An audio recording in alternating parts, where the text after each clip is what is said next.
कभी सोचा है कि ब्रह्मांड की सबसे अजीब, सबसे एलियन जैसी जगह शायद कहीं दूर किसी गैलेक्सी में नहीं, बल्कि हमारे अपने ग्रह पर ही हो? आज हम एक ऐसे ही सफर पर निकल रहे हैं, जीवन की खोज का सफर, जो पृथ्वी के एक जमे हुए कोने से शुरू होकर सीधा सितारों के पार तक जाएगा। तो चलिए एक सवाल से शुरू करते हैं। ब्रह्मांड की सबसे परग्रही यानी एलियन जगह कौन सी हो सकती है?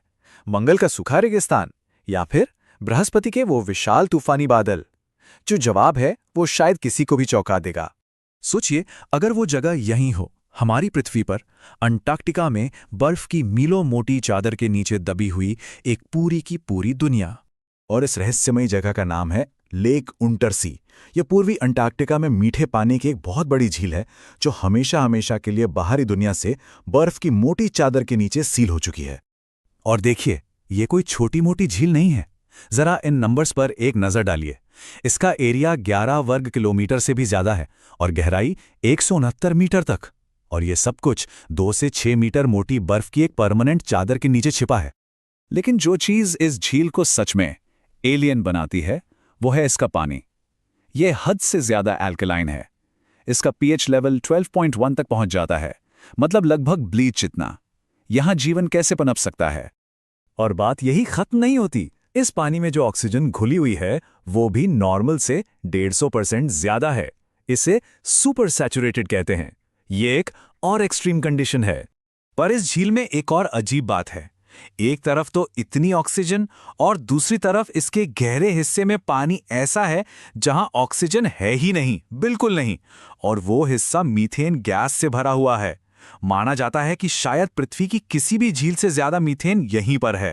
तो ऐसे मुश्किल, जानलेवा माहौल में भला कौन जीवन की उम्मीद कर सकता है? लेकिन यहीं पर कहानी में एक जबरदस्त मोड़ आता है। ये जगह वीरान नहीं है। अब इस खोज को समझने के लिए हमें स्ट्रोमैटोलाइट्स के बारे में जानना होगा। ये असल में परतदार पत्थर जैसी संरचनाएं होती हैं, जिन्हें करोड़ों सूक्ष्म जीवों की कॉलोनियां मिलकर बनाती हैं। और मजे की बात यह है कि ये पृथ्वी पर जीवन के सबसे पुराने सबूतों में से एक है। तो हुआ ये कि 2008 में वैज्ञानिकों को इस झील की गहराई में कुछ ऐसा मिला जिसकी किसी को उम्मीद नहीं थी। उन्हें वहां विशाल, जिंदा स्ट्रोमेटोलाइट्स मिले जो वहां फल फूल रहे थे। ये अब तक खोजे गए सबसे बड़े जीवित स्ट्रोमेटोलाइट्स हैं। और साथ ही कई ऐसे नए जीव भी मिले जो ऐसी एक्सट्रीम कंडीशंस में ही जी सकते हैं। और बस यही खोज इस झील को इतना ज्यादा जरूरी बना देती है। जैसा कि यहाँ लिखा है, लेक उंटरसी एक तरह से उन जगहों का मॉडल बन गई है जो हमें अंतरिक्ष में कहीं और मिल सकती हैं। मतलब ये वैज्ञानिकों के लिए एक परफेक्ट लैब है, ये समझने के लिए कि दूसरे ग्रहों या चांद पर जीवन को कैसे और कहाँ खोजना है। तो पृथ्वी की इस एलियन दुनिया से अब हम निकलते हैं इंसानियत के सबसे लंबे और सबसे दूर के सफर पर, वॉयेजर 1 प्रोब की कहानी पर। वॉयेजर 1, इसे 1977 में लॉन्च किया गया था। 2 साल बाद ये बृहस्पति के पास से गुजरा, फिर 1980 में शनि और इसके चांद टाइटन के पास से, और फिर 2012 में इसने इतिहास रच दिया। ये इंटरस्टेलर स्पेस यानी तारों के बीच की खाली जगह में पहुंचने वाली पहली इंसानी चीज बन गया।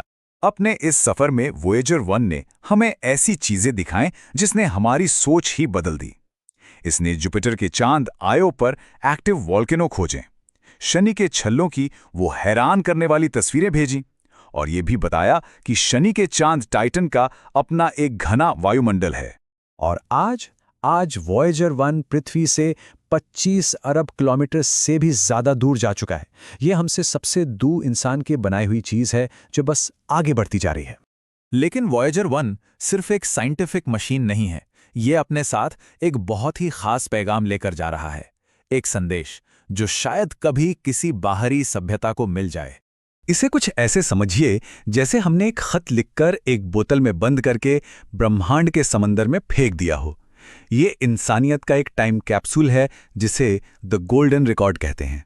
इस सोने की परत वाले रिकॉर्ड को कार्ल सैगन जैसे वैज्ञानिकों की एक टीम ने तैयार किया था। इसमें क्या है?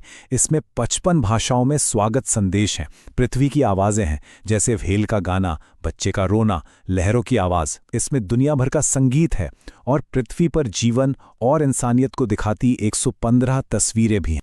इस पूरे प्रोजेक्ट का एक ही मकसद था, पृथ्वी पर जीवन कितना खूबसूरत और विविध है ये दिखाना। और इंसान की रचनात्मकता और जिज्ञासा का एक सबूत छोड़ना, ये विज्ञान और कला का एक अद्भुत मेल है। तो अब इन दो बिल्कुल अलग कहानियों को एक साथ जोड़ते हैं, एक जमी हुई झील और अंतरिक्ष में भटकता एक अकेला स्पेस प्रोब। ये दोनों आखिर एक ही महान खोज का हिस्सा कैसे हैं? इसका जवाब बहुत ही सीधा और गहरा है। लेक उनटसी हमें ये सिखाती है कि जीवन को कहाँ और कैसे खोजना है। ये हमें उस खोज के लिए तैयार करती है। और दूसरी तरफ वोयेजर 1 उसी खोज पर हमारी कहानी, हमारा संदेश लेकर जा रहा है। एक हमें तरीका सिखा रहा है तो दूसरा उस तरीके का प्रतीक है। तो जैसे जैसे वोयेजर 1 हमारी आकाशगंगा में आगे बढ़ता जा रहा है, लेक ओंटर्सी जैसी जगहों से मिले सबक हमें गाइड कर रहे हैं कि भविष्य के मिशन में जीवन कहाँ खोजें, चाहे वह हमारे सोलर सिस्टम के अंदर हो या उससे कहीं ज्यादा दूर। तो आखिर में ये सफर हमें एक बड़े सवाल पर लाकर छोड़ देता है। बल्ब की गहराइयों के नीचे और सितारों के बीच अभी और कौन-कौन से राज हैं जो हमारा इंतजार कर रहे हैं? खोज अभी जारी है।